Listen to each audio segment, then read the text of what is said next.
Ninkan waa Professor Cabdi Ismaaciil Samatar, mid ka mid ah dadka ugu aqoonta badan Soomaalida. Waxa uu boodka kula tuntay Imaaraadka Carabta, goob ay xaadir ku yihiin dalalka Afrika oo dhan.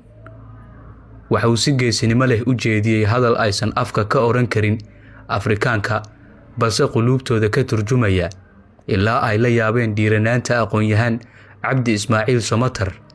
Muuqaalkan ayaa hadalhayn badan ka abuuray baraha bulshada, dad badanna waxay qireen in uu si dhab ah ugu metelay hadalkaas geesinimada leh. Goobta uu ka hadlay waa xarunta baarlamaanka Afrika ee ku taalla magaalada Johannesburg ee dalka Koonfur Afrika, isaga oo metelaya Soomaaliya.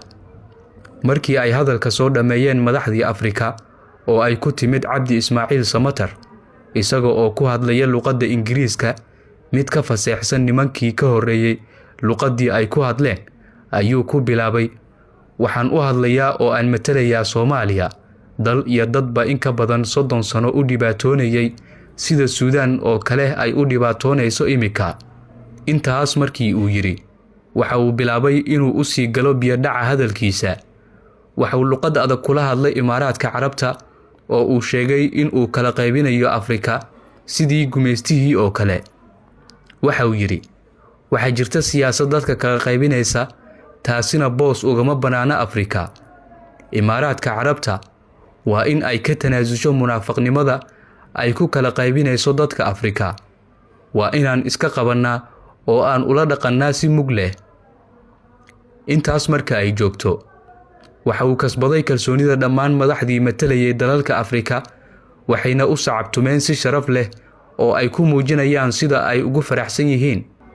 Waxa uu hadalkiisa ku daray Professor Cabdi Ismaaciil Samatar in Afrika laga saaro Imaaraadka Carabta oo uusan ku lug yeelan siyaasadaha dowladaha Afrika, iyo in cunaqabateen lagu soo rogo Imaaraadka iyaga oo wada jira dalalka Afrika.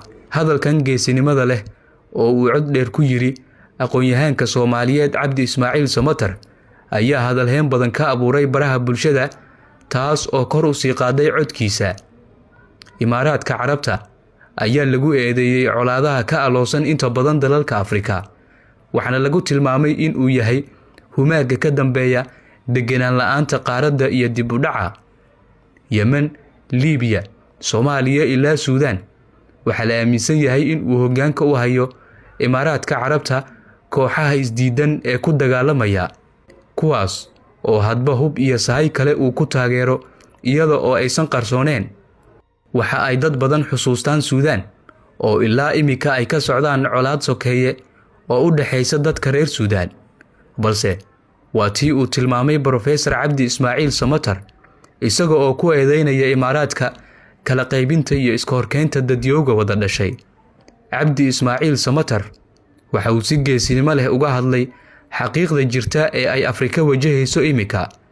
Hadalkaas dhiiranaanta leh ayaana dad badan ay la dhaceen kadib markii uu hadalhayn ka dhaliyay baraha bulshada. Bal adigu aragtidaada hoos nagula wadaag, muuqaalkana laag saar oo sii sheer gare